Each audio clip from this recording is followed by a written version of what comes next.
Beaucoup de personnes, par générosité ou par manque de confiance, ne prennent jamais leur place. Elles acceptent toujours d'être mises à l'écart ou au second rang pour laisser la première place aux autres. L'explication de ce comportement remonte généralement à la prime enfance. Réfléchissez. Dans votre famille, où vous situez-vous? Êtes-vous l'aîné suivi de près par le cadet?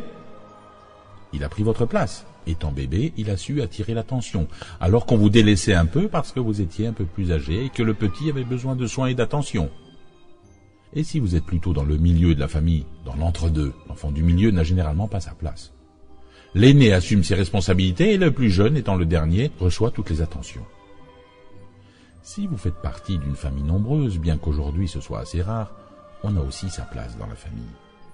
Lorsqu'on est au milieu, on est trop jeune pour être avec les plus vieux, et trop vieux pour être avec les plus jeunes. De savoir que votre problème commence dès l'enfance vous aidera à changer maintenant votre attitude.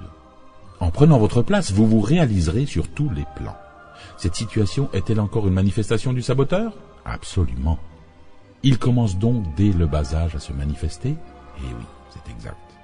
Il commence à faire partie de la vie dès la formation du caractère et de la personnalité. Doit-on parler du saboteur à nos jeunes enfants? Je ne vois aucune raison de ne pas le faire.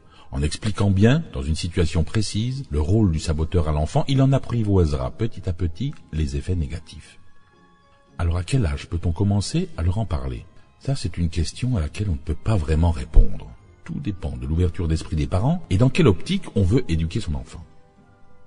Voici votre réflexion du jour. Êtes-vous dans votre place dans la vie? Prenez-vous toujours la place qui vous revient de droit? Si oui, tant mieux. Sinon, réfléchissez un peu à ce qu'il faut faire. Je vous souhaite une merveilleuse journée.